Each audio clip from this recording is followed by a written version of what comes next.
ओम शांति। भगवत गीता श्लोक क्लास में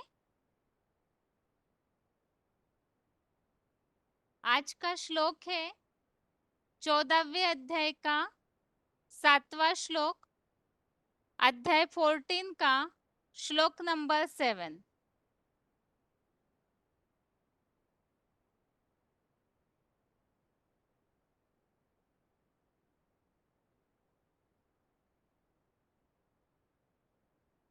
श्लोकों में हम टॉपिक देख रहे हैं 3 गुणों के विषय का, और इसमें किस तरह से सत्व गुण सुख में बांधता है ये हमने देखा। अभी आज के इस श्लोक में रजोगुण किस तरह से कर्मों में बांधता है उसके बारे में स्पष्ट किया हुआ है। तो आज का श्लोक देखते हैं। 14वें अध्याय का 7वां श्लोक है,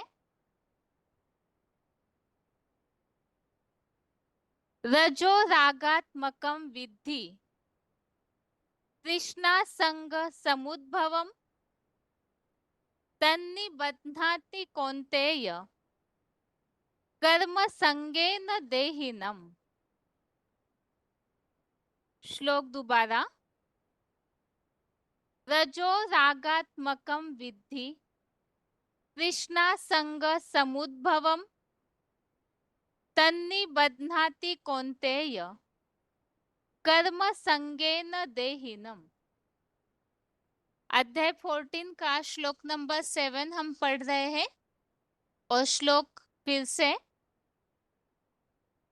रजो रागात्मकं विद्धि तृष्णा संग समुद्भवम तन्निबध्नाति कौन्तेय कर्म संगेन देहिनम। श्लोक का संधि विच्छेद है, रजः रागात्मकं विद्धि तृष्णा संग समुद्भवम तत् निबध्नाति कौन्तेय कर्म संगेन देहिनम।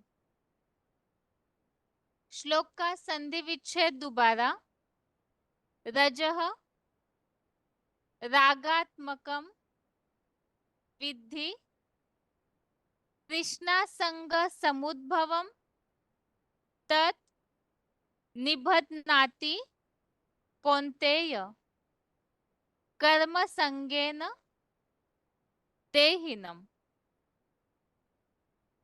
शब्दों के अर्थ है, कौन्तेय अर्थात है कौन्तेय, रागात्मकम अर्थात अनुराग रूप, रजः अर्थात रजोगुण को, तृष्णा संग समुद्भवम अर्थात लोभ और आसक्ति से, विद्धि अर्थात उत्पन्न हुआ ज्ञान, तत् अर्थात वह, देहिनम अर्थात आत्मा को, कर्म संगेन अर्थात कर्मों से लगाव बढ़ने से, निबध्नाति अर्थात अच्छी तरह बांधता है। शब्दों के अर्थ दोबारा, कौन्तेय अर्थात कौन्तेय, रागात्मकम अर्थात अनुराग रूप, रजः अर्थात रजोगुण को, तृष्णा संग समुद्भवम अर्थात लोभ और आसक्ति से उत्पन्न हुआ विद्धि अर्थात जान। यहाँ तृष्णा अर्थात लोभ, संग अर्थात आसक्ति और समुद्भवम अर्थात उत्पन्न हुआ। तृष्णा संग समुद्भवम अर्थात लोभ और आसक्ति से उत्पन्न हुआ विद्धि अर्थात जान। तत् अर्थात वह, देहिनम अर्थात आत्मा को, कर्म संगेन अर्थात कर्मों से, लगाव बढ़ने से, निबद्ध नाती अर्थात अच्छी तरह बांधता है। श्लोक का अर्थ है, हे कौन्तेय, अनुराग रूप रजोगुण को लोभ और आसक्ति से उत्पन्न हुआ जान। वह आत्मा को कर्मों से लगाव बढ़ने से अच्छी तरह बांधता है।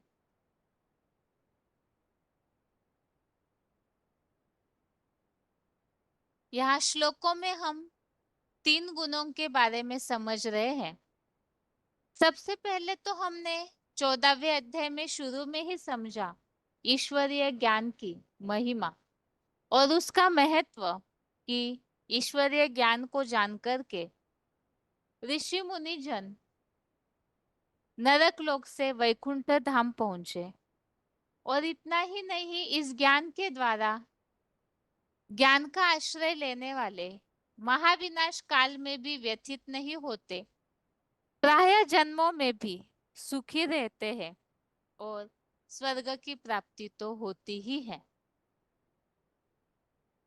और इसी के बारे में फिर आगे यहाँ जब 3 गुणों की बात शुरू हुई है, जिसमें बताया है कि ये जो सत्व, रजो और तमो,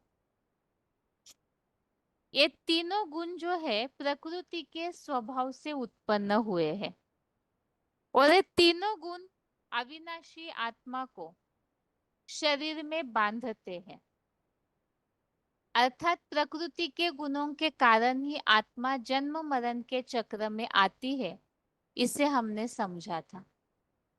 अब ये तीनों गुण जो है आत्मा को शरीर में बांधते हैं, तो इसी पर ही अगले श्लोक में बताया सतोगुण जो है वो तो ज्ञान के द्वारा, सात्विक गुण जो उत्पन्न होता है तो वो कैसे बांधता है, तो उसके लिए ही श्लोक नंबर 6 में इस बात को बताया है।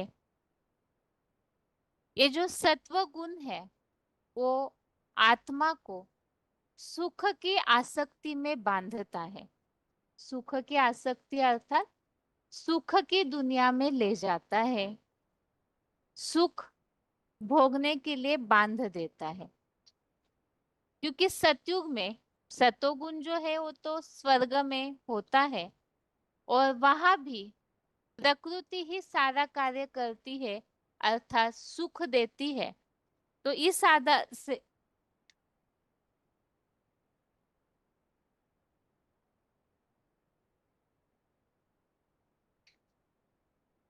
स्वर्ग में प्रकृति ही सुख देती है।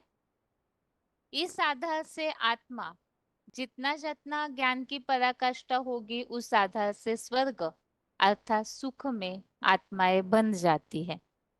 अभी श्लोक में हमने क्लैरिफिकेशन सहित अर्थ में और एक बात भी गहराई से समझी थी। यहाँ पर मुख्य रूप से भगवान अर्जुन को गीता का ज्ञान दे रहे हैं। अर्जुन, आदम, आदिदेव अर्थात इस सृष्टि का बीज, जिन्हें महादेव भी कहा हुआ है। तो अर्जुन के लिए यहाँ बताया कि निष्पाप अर्थात वो अपने गुणों से तो ज्ञान की पराकाष्ठा से निर्मल है, लेकिन कलयुगी दुनिया वाले ग्लानि या कलंक लगाते हैं, उसके बावजूद भी वो आत्मा अपने ज्ञान की पराकाष्ठा के द्वारा, जैसे नारियल फूटता है तो उसमें से सफेद तत्व अर्थात उसकी वास्तविकता सबके सामने आती है।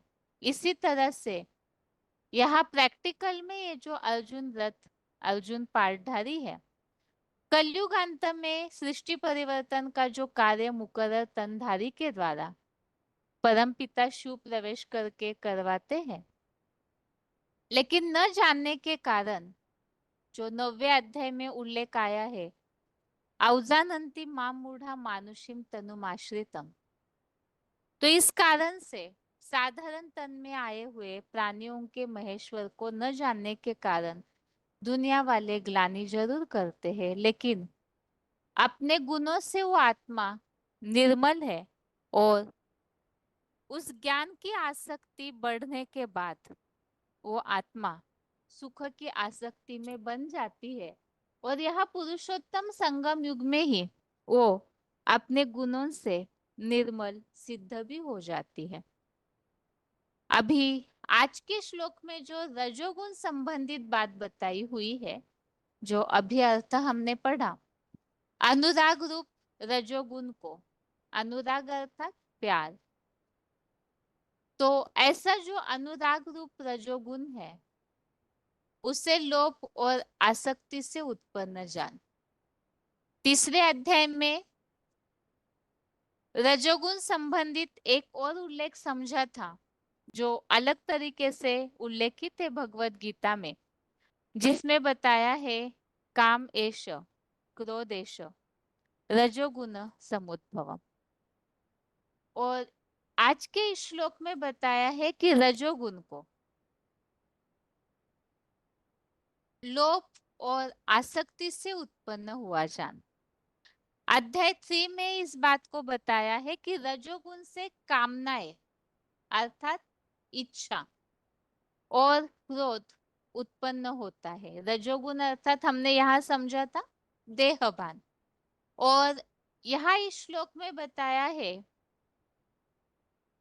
ये जो अनुराग रूप रजोगुण है, एक प्रकार से स्नेह प्यार, तो वो जो रजोगुण है वो लोभ और आसक्ति से उत्पन्न होता है और वो आत्मा को कर्मों से लगाव बढ़ने से अच्छी तरह बांधता है।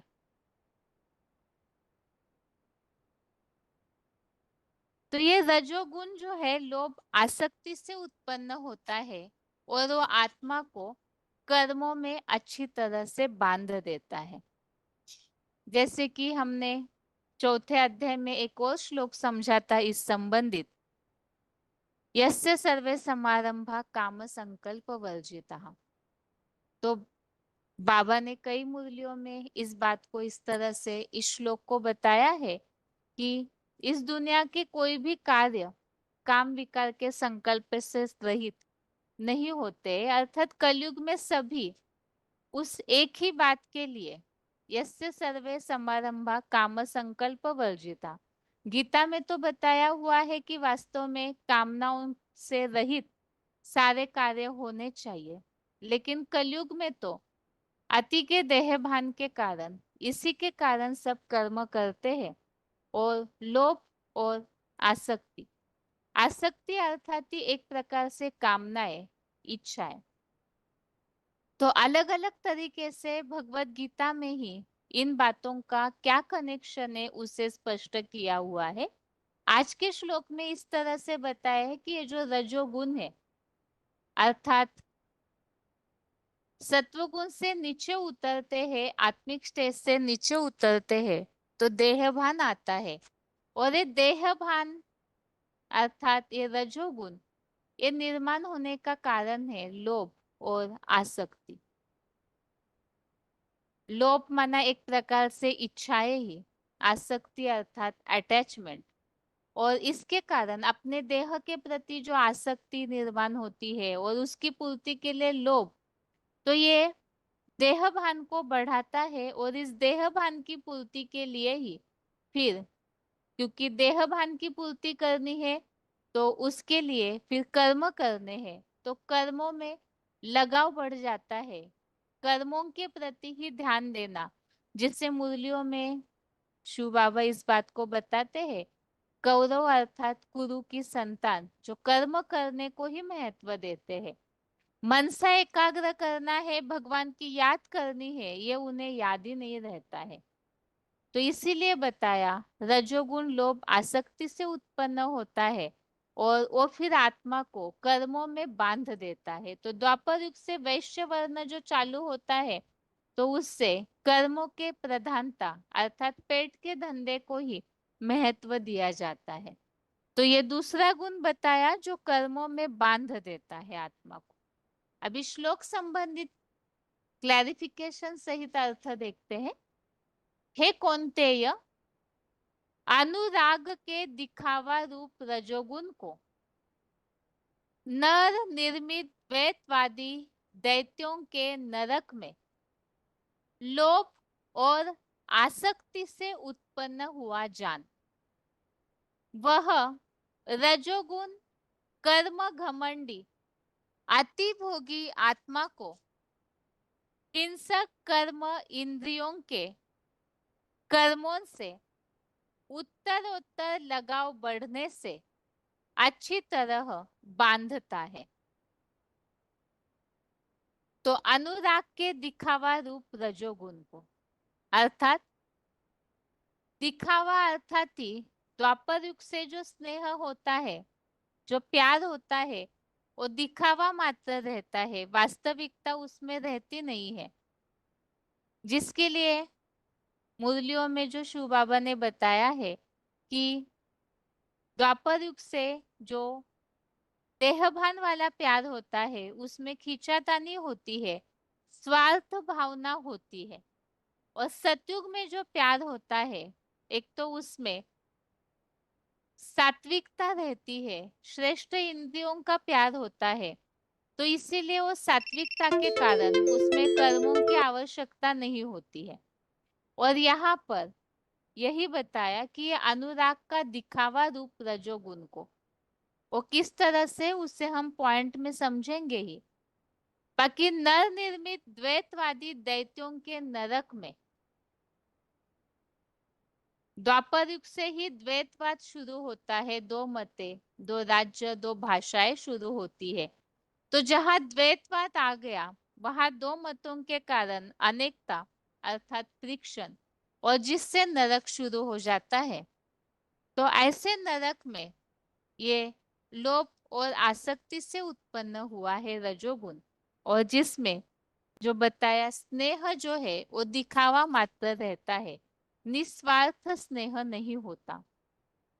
ऐसे रजोगुण कर्म घमंडी अतिभोगी आत्मा को अर्थात लोभ और आसक्ति बढ़ी अर्थात भोग बढ़ गया, और ये भोग की पूर्ति के लिए फिर कर्म करने को महत्व देना, इसीलिए कर्म घमंडी कहा गया है।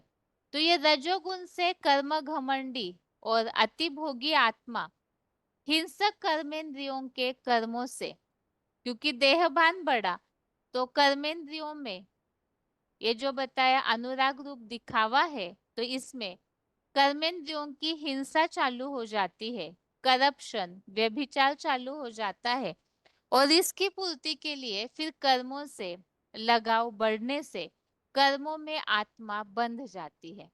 तो इसी के लिए जो अभी श्लोक का एक उल्लेख हमने समझा था, यस्य सर्वे समारंभ काम संकल्प वर्जितः, अर्थात जो मुरलियों में इस श्लोक के लिए शिव बाबा ने बताया है, इस दुनिया के ऐसे कोई कार्य नहीं है जो काम विकार के संकल्प से रहित हो। सभी उसी एक बात की पूर्ति के लिए ही कर्म करते हैं और उसी के कारण कर्मों को प्रधानता देते हैं। और जो मूल बात है मन की एकाग्रता की, उसे महत्व न देने के कारण देहभान बढ़ता है तो भोग भी बढ़ जाता है। अभी श्लोक संबंधित रेफरेंस श्लोक समझते हैं। रजोगुण का लोभ और आसक्ति से क्या संबंध है? 14वें अध्याय के ही 12वें अध्याय 14 का श्लोक नंबर 12 इस श्लोक में बताया है रजोगुण के विशेष बढ़ने पर द्वापर मध्यांतर से मुस्लिम दैत्यों के कर्मों में लोभ की प्रवृत्ति का आरंभ, लालसा, अशांति, ये सब भ्रष्टेंद्रियाचारण की तीव्रता से ही पैदा होते हैं। रजोगुण के बढ़ने पर लोभ की प्रवृत्ति और लालसा, तो अभी जो हमने समझा लोभ और आसक्ति निर्माण होती है और उससे फिर जो भ्रष्ट इंद्रिया है वो हिंसक बन जाती है। तो इसी बात को यहाँ बताया है 14वें अध्याय का 17, अध्याय 14 का श्लोक नंबर 17। तो इसमें बताया है रजोगुण से लोभ उत्पन्न होता है, लोभ, लालसा, लोलुपता ही उत्पन्न होती है। और तीसरे अध्याय का 37, अध्याय 3 का श्लोक नंबर 37, रजोगुण से पैदा यह काम विकार, यह क्रोध बहुत भोगी है, बड़ा पापी है, संसार में इसको वैरी समझ। तो इसमें बताया है रजोगुण और काम क्रोध, तो कामनाएं अर्थात इच्छाएं, इच्छाएं बढ़ने से ही लोभ बढ़ता है। तो यहाँ पर अलग शब्दांकनों के साथ इस बात को बताया है। रजोगुण अर्थात ही द्वापर युग से जैसे देहभान बढ़ता है तो उससे ही ये विकारों की शुरुआत होती है। देहभान आया तो देहभान के साथ इच्छाएं आई, इच्छाएं पूर्ति नहीं हुई तो क्रोध आता है, उसके साथ लोभ, मोह, बाकी सारे जो भी उसके छोटे छोटे अवगुण रूपी विकार है वो सब ही प्रवेश करने लगते हैं। आगे है आसक्ति से राग उत्पन्न होता है, जिसके लिए दूसरे अध्याय का 62, अध्याय 2 का श्लोक नंबर 62, इसमें बताया है विषय भोगों का ध्यान करने वाले पुरुष को उन विषयों में आसक्ति या लगाव उत्पन्न होता है। और फिर आसक्ति से कामना भली भांति पैदा होती है और कामना पूरी न होने से क्रोध। तो आसक्ति या लगाव, इससे कामनाएं, राग, ये सब का आपस में कनेक्शन है। लगाव और आसक्ति से फिर कर्म बंधन बनता है। इसके लिए बताया कामनाओं के कारण फल में आसक्त हो भली भांति, यहाँ बताया भोगी आसक्ति भरी सदा अपूर्तनीय कामनाओं के कारण फल में आसक्त हो भली भांति दैहिक इंद्रियों के बंधन में बंध जाता है। 5वें अध्याय का 12वां, अध्याय 5 का श्लोक नंबर 12।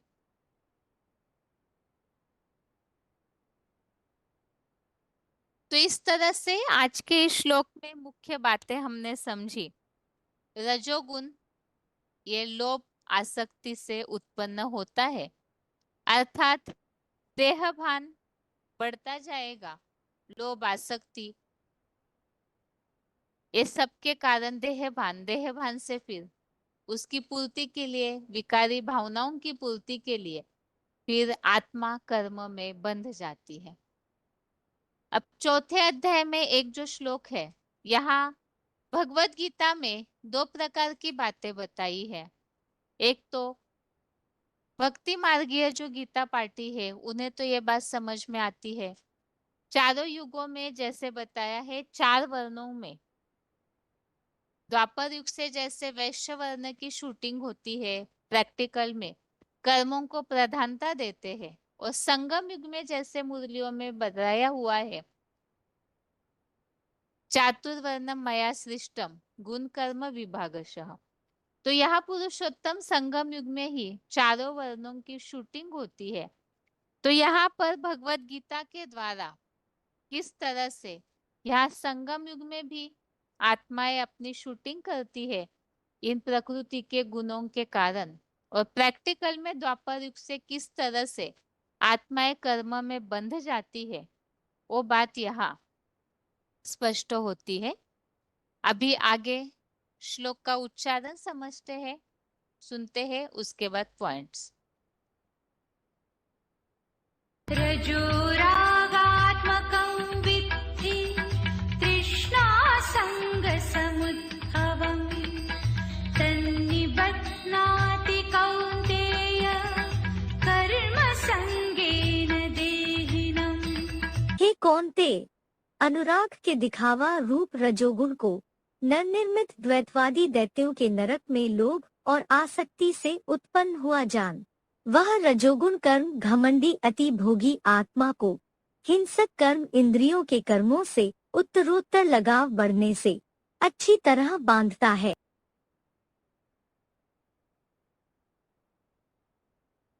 रजोरागात्मकं विद्धि तृष्णासङ्गसमुद्भवम् तन्निबध्नाति कौन्तेय कर्मसङ्गेन देहिनम्। हे कौन्तेय, अनुराग के दिखावा रूप रजोगुण को नवनिर्मित द्वैतवादी दैत्यों के नरक में लोभ और आसक्ति से उत्पन्न हुआ जान। वह रजोगुण कर्म घमंडी अति भोगी आत्मा को हिंसक कर्म इंद्रियों के कर्मों से उत्तरोत्तर लगाव बढ़ने से अच्छी तरह बांधता है। आगे है श्लोक संबंधित points. VCD number 1380, VCD number 1380 44 minute 44 minutes के बाद से लिया हुआ पॉइंट है। अनुराग के दिखावा रूप रजोगुण।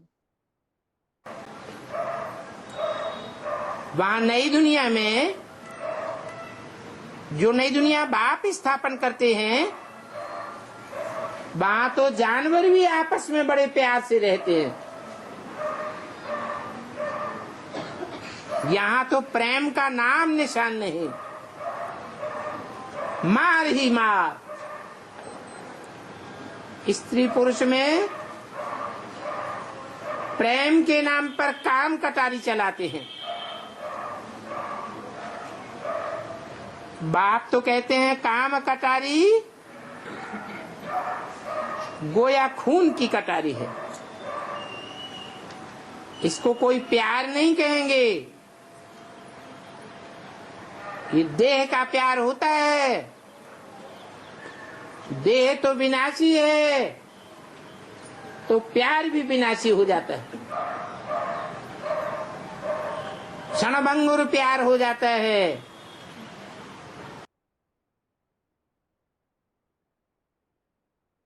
तो यहाँ अनुराग के दिखावा रूप रजोगुण अर्थात हमने समझा कि द्वापर कलयुग में जो प्यार है वो क्षणभंगुर होता है और दिखावा रूप अर्थात स्वार्थी प्यार होता है। आगे अगला पॉइंट है VCD number 3297, VCD number 3297 54 minute 54 minutes के बाद से लिया हुआ पॉइंट है। लोभ और आसक्ति से उत्पन्न रजोगुण। द्वापर युग में रजोगुण होता है ना, तो जब से रजोगुण होता है तब से दुनिया में द्वैतवाद चलता है। क्या जो इस सृष्टि का पार्ट बजाने वाला ऑलराउंड परम पुरुष है आदम, उसमें विकार प्रवेश करते हैं कि नहीं, कि निर्विकारी देवता रहता है? द्वापर युग से नहीं प्रवेश करते। हाँ, द्वापर युग से विकार प्रवेश कर जाते हैं। कौन कौन से विकार? विपरीत कार्य, फालतू, जो नहीं होना चाहिए, काम, क्रोध, लोभ, मोह, अहंकार, एकदम ये धीरे धीरे। हाँ, एकदम काम विकार आया तो उसमें क्रोध भी आएगा। क्रोध आएगा तो क्रोध, काम, क्रोध के पीछे पीछे सब आ जाए। वो मुखिया है, बड़ा डकैत, तो बड़ा डकैत उसको है क्या, उसको शास्त्रों में नाम दे दिया है द्वापर युग। द्वा नाम क्यों दिया? क्योंकि द्वैतवाद शुरू हो जाता है। द्वैतवाद माने दो दो धर्म शुरू हो जाते हैं।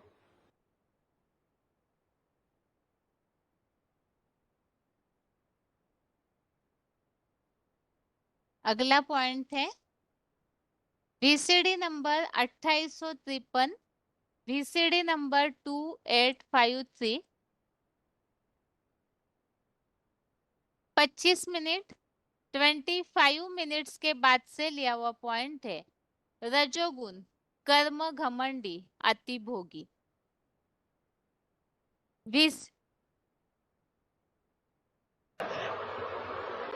ये कर्म की इंद्रिय जो है वो कहते हैं, वो कौरवों की जो मिसाल दी जाती है वो किसकी संतान थे? कहते हैं वो द्वापर युगी कुरु की संतान थे। कुरु माने करो, कैसे करो? कर्म इंद्रियों से कुछ करते रहो, करो, चाहे मुख्य कर्मेंद्रिय से करो, चाहे गौण कर्मेंद्रियों से करो, करो। अरे माना भगवान को याद करो या न करो, लेकिन कर्मेंद्रियों से करोगे, हाँ, तो कुछ बनोगे और संसार में हाँ सुख शांति बढ़ेगी, ऐसे समझते। तो ये कौरव जो कुरु की औलाद कहे जाते हैं वो सुख शांति बढ़ाते हैं कि दुख और अशांति बढ़ाते हैं? है? दुख और अशांति बढ़ाते हैं ना। तो ये द्वापर युग से कर्म घमंडियों की दुनिया शुरू होती है। क्या इस्लामी, बौद्धी, क्रिश्चियन और इनके जो फॉलोअर्स, सहयोगी धर्म पिताएं और उनके फॉलोअर्स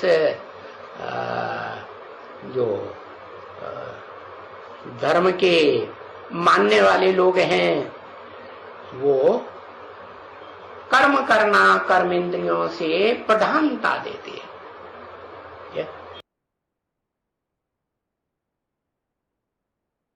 अगला पॉइंट है VCD number 2482, VCD number 2482, 6 minute 6 minute के बाद से लिया हुआ पॉइंट है। द्वैतवादी दैत्यों के नरक में रजोगुण हिंसक कर्म इंद्रियों के कर्मों से लगाव बढ़ने से अच्छी तरह बांधता है।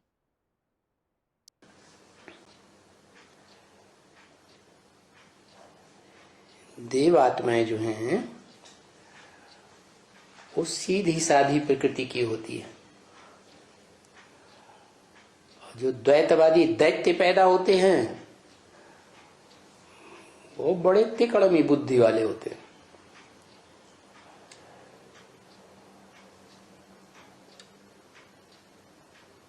दुखदाई।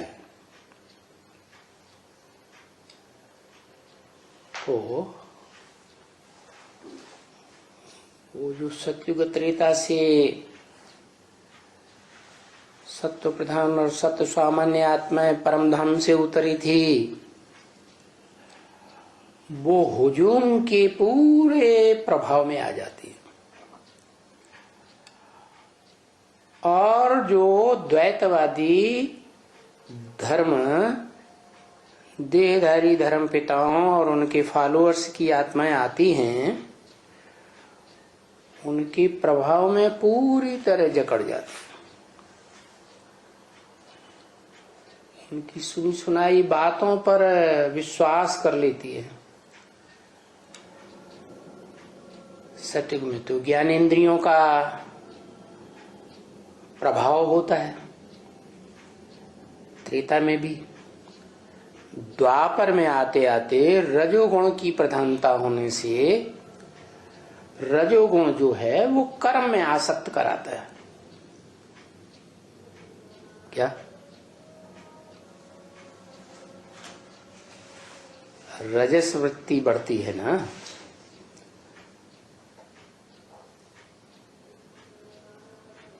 स्त्रियों में और पुरुषों में रजस वृत्ति बढ़ने से, रजोगुण बढ़ने से, जैसे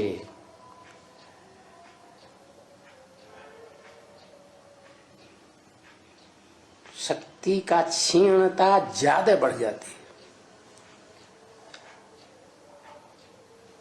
और बुद्धि कर्मों में आसक्त हो जाती है, कर्मेंद्रियों के कर्मों में। कर्मेंद्रियां तो नीची हैं और ज्ञानेंद्रियां तो ऊंची हैं।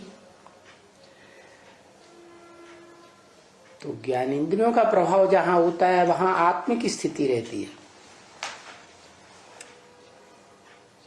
सब देवताओं की बुद्धि में होता है मैं ज्योति बिंदु आत्मा। और जैसे ही दैत्यों की द्वैतवादी दुनिया में वो देव आत्माएं उतरती हैं तो जो ऊपर से आने वाले धर्म पिताएं और उनकी फॉलोअर्स की हुजूम आत्माएं आती हैं तो उनके संग के रंग से कर्मेंद्रियों में आसक्त हो जाते हैं। और कर्मेंद्रियों में मुख्य कर्मेंद्रिय कौन सी है? कामेंद्रिय। तो काम का मतलब है इच्छा बढ़ जाती है सुख भोगने की। और यहां तक इच्छा बढ़ती है कि जो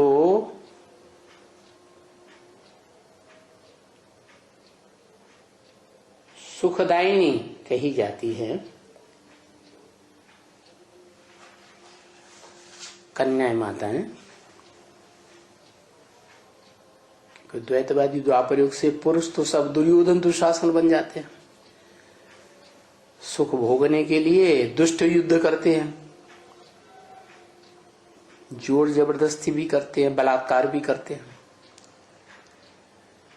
तो दुखदायी हुए ही।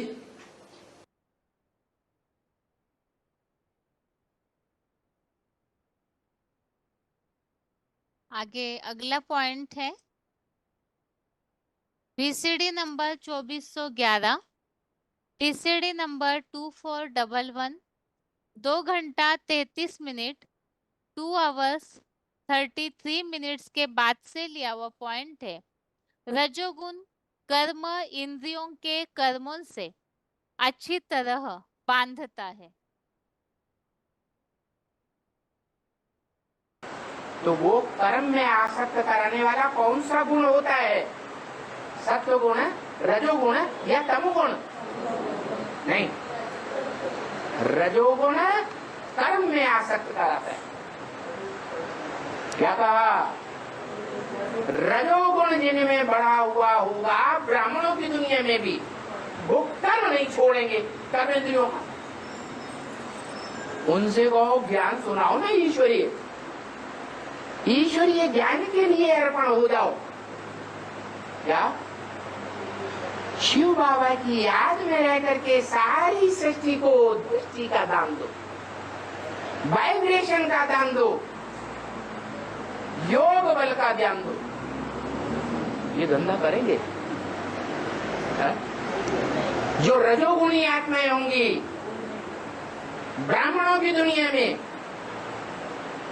चाहे वो बेसिक ब्राह्मण हो, चाहे ऊंची पढ़ाई एडवांस पढ़ाई पढ़ने वाले एडवांस ब्राह्मण हो, वो कर्म इंद्रियों का कर्म नहीं छोड़ेंगे। है? वो कर्म इंद्रियों का कर्म हम नहीं छोड़ेंगे। कर्म में आसक्त जरूर होंगे। हम धंधे दौड़ी की दुनिया छोड़ने वाले नहीं है, नहीं तो हमारी कर्मेंद्रियों के सुख का पोषण कैसे होगा? कामेंद्रिय का सुख हम कैसे लेंगे? जो हजारों हजार साल से हिस्ट्री में देखने में आता है कि मनुष्यों ने हिस्ट्री में कामेंद्रिय के सुख को नहीं छोड़ पाया। तो हम कर्मेंद्रिय में आसक्त होना नहीं छोड़ सकते।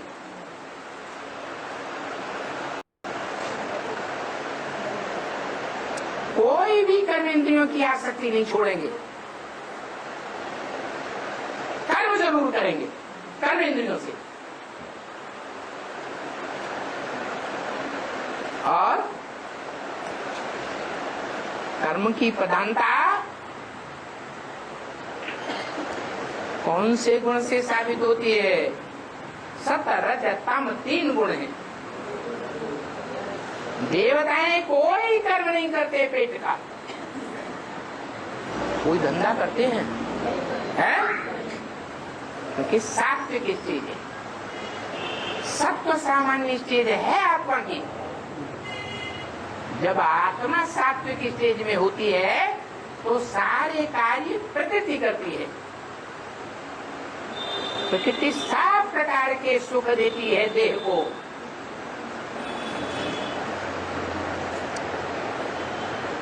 कोई कार्य मनुष्यों को, देवताओं को नहीं करना पड़ता। जब आत्मा द्वैतवादी युग से रजो प्रधान बनती है तो उसकी पहचान क्या है? कर्मों में आसक्ति।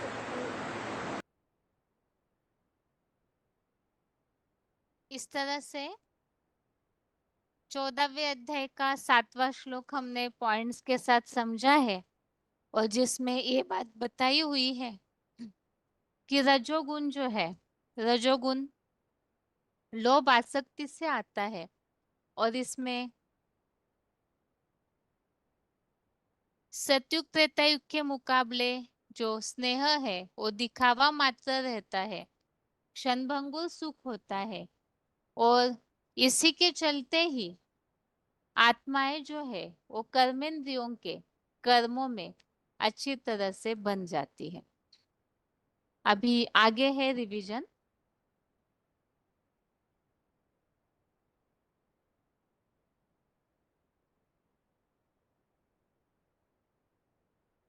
रिवीजन के लिए श्लोक है 11वें अध्याय का 24, अध्याय 11 का श्लोक नंबर 24, और जहां हम विराट रूप का वर्णन समझ रहे हैं, विराट रूप का भयंकर रूप देख करके तीनों लोग कांपने लगते हैं।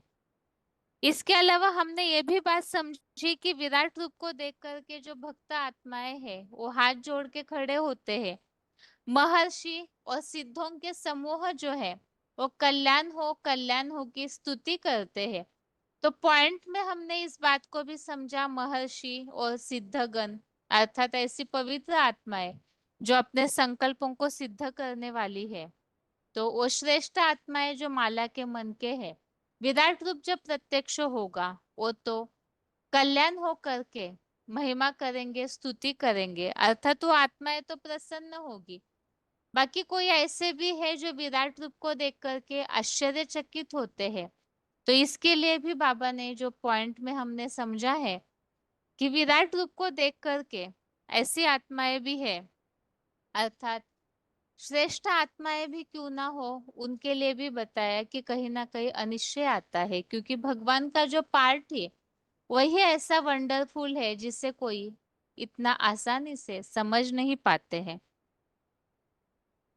अब विराट रूप का वो जो वर्णन है उसे देख करके नास्तिक से नास्तिक आत्माएं भी अंत में वो गॉड फादर को पुकारेगी जरूर, क्योंकि ऐसा महाविनाश भयंकर होता है जिसे बताया कि विकराल दाढ़ों में सारी दुनिया जो है वो चबाने वाली है। तो ऐसा जो रूप है उसे देख करके सभी भयभीत हो जाते हैं। अभी आगे आज के श्लोक में और वर्णन समझते हैं। 11वें अध्याय का 24, अध्याय 11 का श्लोक नंबर 24। श्लोक है नभः स्पृशम दीप्तमनेक वर्णम व्यात्ताननम दीप्त विशाल नेत्रम दृष्ट्वा हि त्वाम प्रव्यथितांतरात्मा धृतिम न विंदामि शमम च विष्णु। श्लोक दोबारा। नभः स्पृशम दीप्तम अनेक वर्णम व्यात्ताननम दीप्त विशाल नेत्रम दृष्ट्वा हि त्वां प्रव्यथितान्तरात्मा धृतिं न विन्दामि शमं च विष्णु। 11वें अध्याय के श्लोकों के उच्चारण वैसे भी कठिन है, तो श्लोक का उच्चारण एक बार फिर से। नभः स्पृशं दीप्तम अनेक वर्णम व्यात्ताननं दीप्त विशाल नेत्रम दृष्ट्वा हि त्वां प्रव्यथितान्तरात्मा धृतिं न विन्दामि शमं च विष्णु। अर्थात क्योंकि हे प्रवेशनीय शिव बाबा, नभ स्पर्शी अनेक रंगों में प्रदीप्त डरावना मुख फाड़ते हुए चमकीली बड़ी बड़ी क्रोधान्वित लाल लाल आंखों वाले आपका रौद्र रूप देखकर अत्यंत भयभीत अंतरात्मा वाला मैं इस तामसी कलयुगी निर्बल हृदय की देह में धीरज और शांति नहीं पाता हूं। अब यहाँ जो बताया हुआ है प्रवेशनीय विष्णु अर्थात हे प्रवेशनीय, तो प्रवेशनीय इस संबंधित थी AIVV का जो YouTube चैनल है उसमें एडवांस सच्ची गीता से संबंधित सारा ज्ञान दिया हुआ है।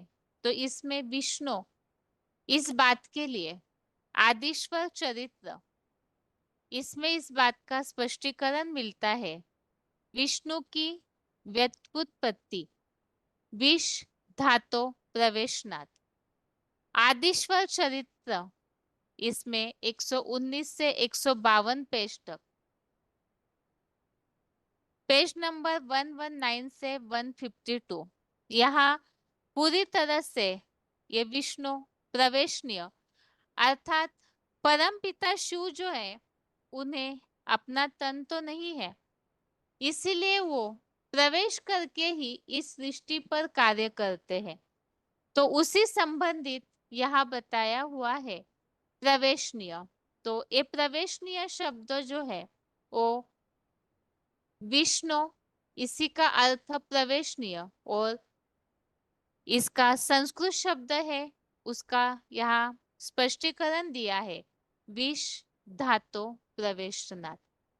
तो ये क्या चीज है, इसे आदिश्वर चरित्र में स्पष्ट रीति से पढ़ सकते हैं कि ये शब्द यहाँ किस प्रकार स्पष्ट किया हुआ है।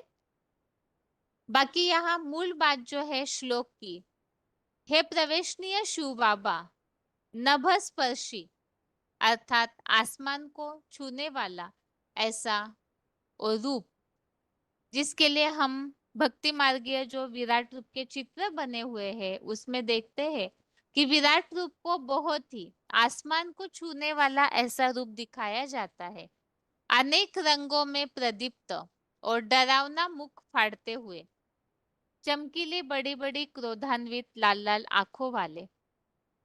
तो यहाँ अभी तक जो हमने विराट रूप का वर्णन समझा है उससे तो यह बात स्पष्ट होती है, जब विराट रूप प्रत्यक्ष होगा, जैसे कि अभी ही जो एक क्लास हमने सुना था ऑडियो का 58 नंबर का, जिसमें इस बात को बताया है कि शिव बाबा जो है होस्ट बनकर के सभी मेहमानों को रिसीव करते हैं और होस्ट बनकर के ही सभी को इशारे भी देते हैं कर्मों के सुधार के लिए। अब जब ये सुधार नहीं होता है तो वही फिर परम पिता जिस साकार तन के द्वारा पार्ट बजाते हैं, तो सदगुरु के रूप में जिसके लिए बताया वो गोल्डन गेस्ट भी है जिसके आए बिना नई दुनिया बन नहीं सकती, और वही बताया कि उनके आने मात्र से ही सबकी फरिश्ताई स्टेज बनने लगेगी। अर्थात ही फरिश्ताई स्टेज का अनावरण करने के लिए क्या धर्मराज को बुलाएंगे, इस तरह से भी अव्यक्तवाणी में बाप दादा ने पूछा है। तो यही बातों को यहाँ भगवत गीता में भी बताया हुआ है कि भगवान ने सबसे पहले विराट रूप में अर्जुन को सजा सजाया रूप दिखाया, जिसे हमने समझा है ज्ञान आयुधों वाला दिव्य गुणों के सुगंध से लिंपायमान, जो अध्याय 11 का ही श्लोक नंबर 10 और 11, 10वां और 11वां श्लोक जो है, इसमें हमने शुरू में ही समझा अनेक वक्त नयनम, अनेक अद्भुत दर्शनम, अनेक दिव्याभरणम, दिव्यानेकोद्यतायुधम, दिव्यमाल्याम्बरधरम, दिव्यगंधानुलेपनम, सर्वाश्चर्यमयम देवम, अनंतम विश्वतोमुखम। इस श्लोक में स्पष्ट किया हुआ है किस तरह से भगवान का वो रूप सबसे पहले ज्ञान नेत्र द्वारा अर्जुन ने देखा, जिसमें दिव्य गुणों से सुगंध से लिम्पायमान, ज्ञान आयुधों से पूरी तरह से सुसज्जित और साथ में ही विजयमाला रुद्रमाला के धारण करता, ऐसा वो रूप देखा। इसके अलावा पवित्रता के ताजधारी, दृढ़ता के गदाधारी, स्वदर्शन चक्रधारी, ऐसा सजा सजाया रूप भी अर्जुन को ज्ञान नेत्र से दिखने में आया। अब इसी तरह से भगवान सबसे पहले इस सृष्टि पर आते हैं तो मीठी वाणी सुनाते हैं जिससे कि परिवर्तन हो। अब इशारे तो दिए गए वाणियों के द्वारा जब परिवर्तन नहीं होता है तो फिर भगवान इस तरह से ऐसा रूप धारण करते हैं जिसे देख करके सभी भयभीत हो जाते हैं। अर्जुन यहाँ है तो मुकर्रर तनधारी अव्वल नंबर आत्मा के लिए, इसके अलावा नंबरवार जो भी ज्ञान अर्जन करने वाली आत्माएं हैं, जिसे हमने अध्याय पहला में ही शुरू से ही समझा कि नंबरवार पुरुषार्थियों के जीवन की स्थितियों को ही यहाँ भगवत गीता में समझाया हुआ है किस तरह से अपने जीवन को परिवर्तन करना चाहिए, कर्मयोगी बनना चाहिए। तो इसीलिए ही भगवान फिर ऐसा विराट रूप, भयंकर रूप धारण करते हैं जिसमें बताया डरावना मुख फाड़ते हुए। तो प्रैक्टिकल में ऐसे कोई मुख फाड़ने की बात नहीं, बल्कि ऐसी वाणी तीखी चलती है कि उस वाणी को सुनकर के सभी कंपायमान हो जाते हैं।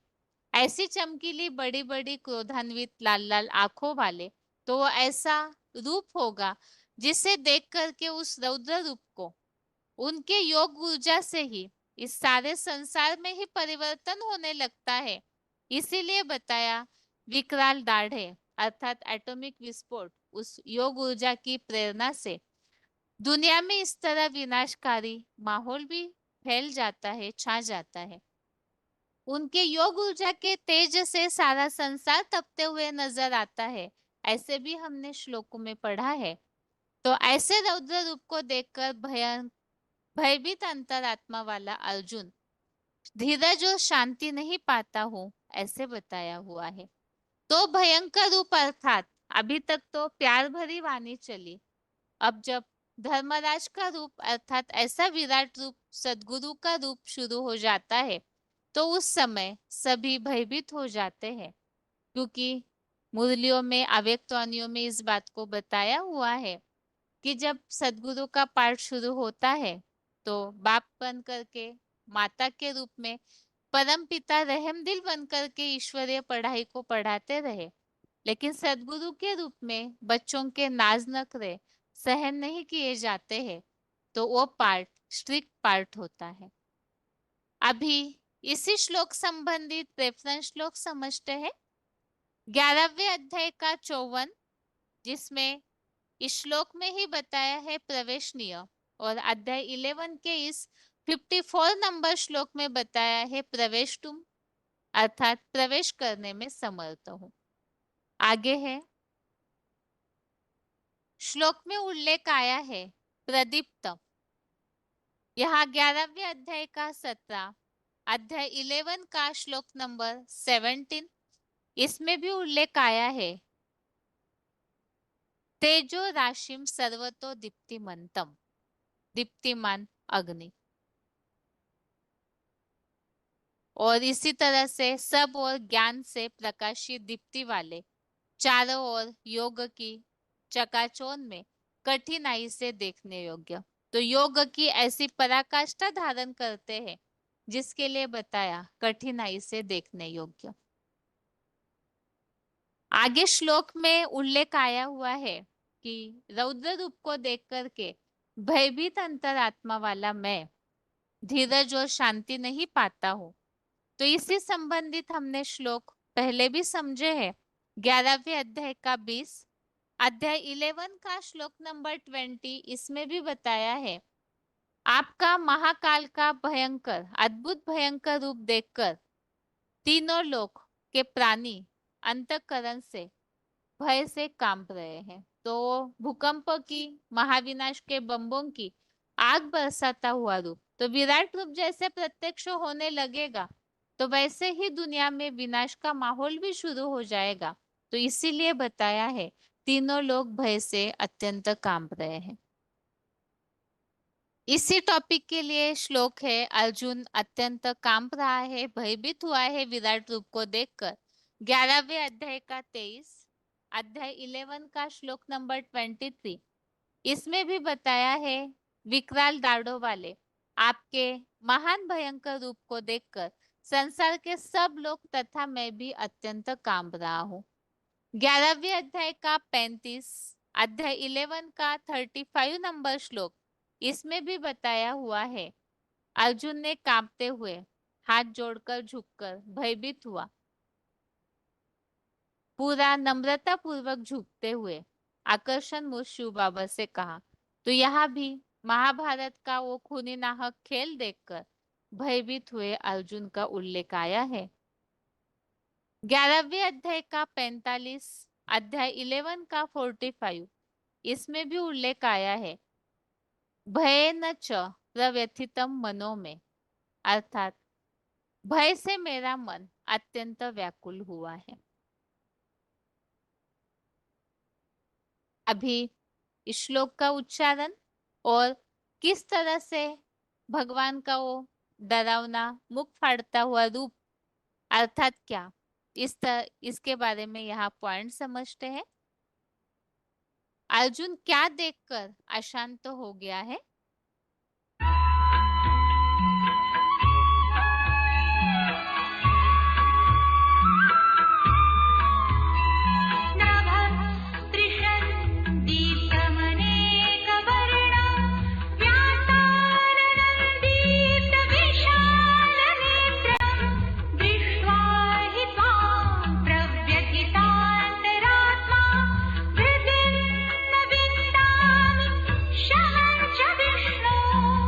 विष्णु नभः स्पृशम, क्योंकि है प्रवेशनीय, नभ स्पर्शी, अनेक वर्णम दीप्तम व्यात्ता ननम, अनेक रंगों में प्रदीप्त मुख फाड़ते हुए, दीप्त विशाल नेत्रम त्वाम दृष्ट्वा, चमकीली बड़ी बड़ी आंखों वाले आपका देखकर, प्रव्यथितांतरात्मा, अत्यंत भयभीत अंतरात्मा वाला, धृतिम च शमम न विंदामि, धीरज और शांति नहीं पाता हूँ।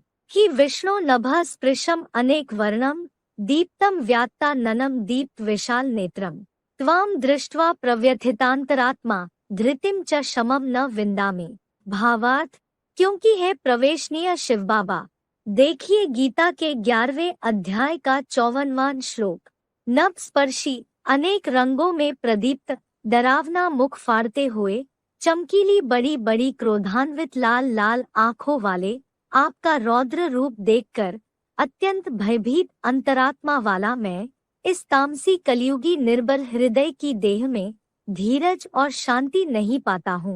YouTube में एडवांस सच्ची गीता से संबंधित सारा ज्ञान दिया है। फुटनोट, विष्णु की व्यक्त्युत्पत्ति है। विष धातु प्रवेशनाथ आदिश्वर चरित्र में देखे पृष्ठ 119 से 152। YouTube में आध्यात्मिक विद्यालय। आकाश है सबसे ऊंचा। श्लोक में उल्लेख आया है नभ स्पर्शी। VCD number 2118, VCD number 2118। नभ स्पर्शी।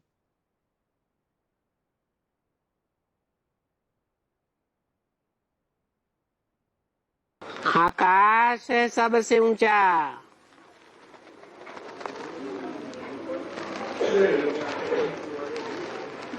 वास्तव में आकाश के समान ऊंचते ऊंच बाप ही है। ये मनुष्य सृष्टि का चैतन्य बीज ऊपर में है। VCD 1925 1925 ये पॉइंट भी नभस्पर्शी के लिए है।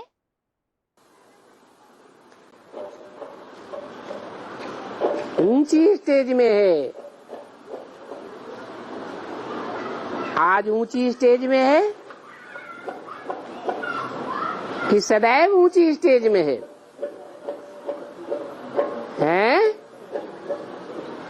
अरे हैं? सदैव ऊंची स्टेज में नहीं, नहीं कैसे?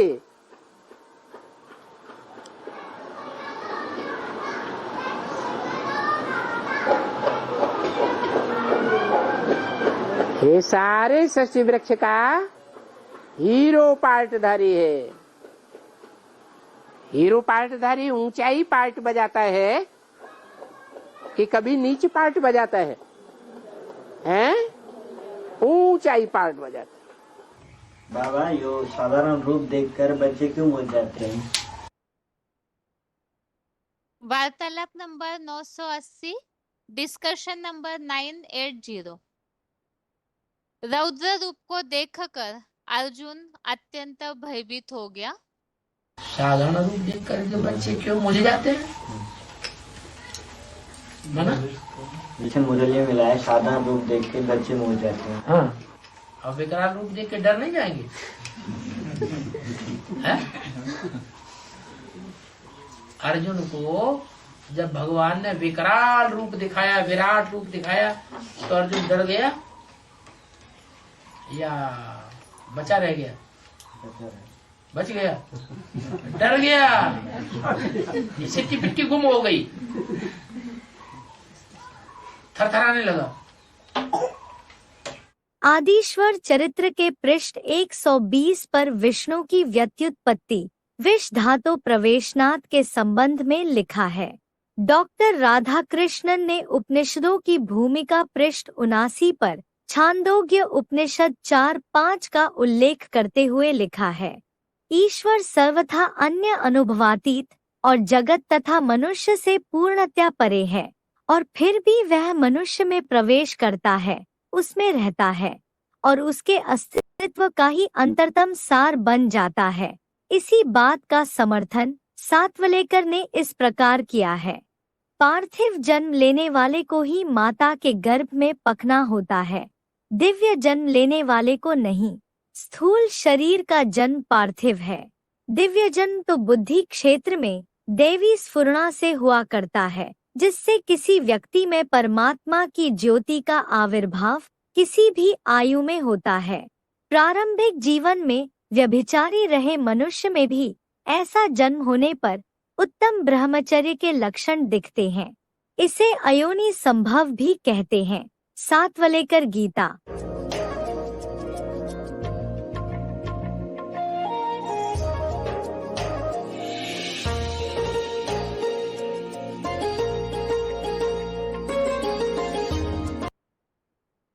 इस तरह से 11वें अध्याय का 24 अध्याय 11 का श्लोक नंबर 24 हमने समझा कि भगवान का विराट रूप देख करके, साधारण रूप देखकर सभी मूंझ जाते हैं, तो विराट रूप को देख करके सभी भयभीत हो जाएंगे। अभी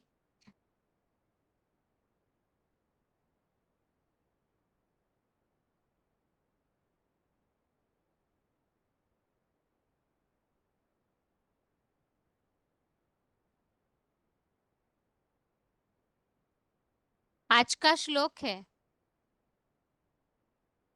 14वें अध्याय का 7वां अध्याय 14 का श्लोक नंबर 7। रजो रागात्मकम विद्धि तृष्णा संग समुद्भवम तन्नि बध्नाति कौन्तेय कर्म संगेन देहिनम। श्लोक दोबारा। रजो रागात्मकम विद्धि तृष्णा संग समुद्भवम तन्नि बध्नाति कौन्तेय कर्म संगेन देहिनम। अर्थात हे कौन्तेय, अनुराग के दिखावा रूप रजोगुण को नर निर्मित द्वैतवादी दैत्यों के नरक में लोभ और आसक्ति से उत्पन्न हुआ जान। वह रजोगुण कर्म घमंडी अतिभोगी आत्मा को हिंसक कर्म इंद्रियों के कर्मों से उत्तरोत्तर लगाव बढ़ने से अच्छी तरह बांधता है। तो श्लोक का अर्थ अभी हमने पॉइंट्स के साथ समझा है ही। अनुराग रूप दिखावा अर्थात क्षणभंगुर सुख होता है द्वापर युग से, और उन्हीं क्षणभंगुर सुख के लिए ही आत्माएं जो है वह हिंसक कर्मेंद्रियों के कर्मों में लगाव बढ़ने के कारण वो कर्मों में बंध जाती है। और कर्म घमंडी अतिभोगी आत्माएं, इसके लिए भी हमने समझा कौरव अर्थात कुरु अर्थात कर्मों को महत्व देते हैं, उन्हें मन बुद्धि की एकाग्रता का महत्व ही नहीं रहता, तो ऐसे ही कर्मों को महत्व देते रहते, अपनी भोग वासना की पूर्ति के लिए कर्मों को महत्व देते हैं, और ये सारा ही रजोगुण के कारण ही होता है। रजोगुण लोभ आसक्ति से उत्पन्न हुआ है और फिर वही आत्मा को कर्मों में बांधता है। श्लोक संबंधित रेफरेंस श्लोक हमने समझे। रजोगुण लोभ आसक्ति का क्या कनेक्शन है? 14वें अध्याय का 12, अध्याय 14 का श्लोक नंबर 12, 14वें अध्याय का 17, अध्याय 14 का श्लोक नंबर 17 और तीसरे अध्याय का 37, अध्याय 3 का श्लोक नंबर 37। इन सब में ही रजोगुण लोभ आसक्ति का क्या कनेक्शन है उसे बताया हुआ है। और आसक्ति से राग उत्पन्न होता है, इसके लिए दूसरे अध्याय का 62, अध्याय 2 का श्लोक नंबर 62, इसमें हमने समझा है किस तरह से विषय भोगों का ध्यान करने से आसक्ति या लगाव, और उस आसक्ति से इच्छाओं का ही दूसरा रूप लोभ है, और यही आसक्ति या लगाव बढ़ने से ही कर्म बंधन बंध जाता है। 5वें अध्याय का 12, अध्याय 5 का श्लोक नंबर 12, अयोगी भोगी आसक्ति भरी सदा अपूर्तनीय कामनाओं के कारण फल में आसक्त हो भली भांति दैहिक इंद्रियों के बंधन में बंध जाता है। इस तरह से आज के श्लोक का अर्थ हमने समझा। साथ में 11वें अध्याय का 24वां श्लोक हमने रिवीजन में समझा है। और इसके साथ ही आज के लिए गीता क्लास यहाँ तक ही। ओम शांति।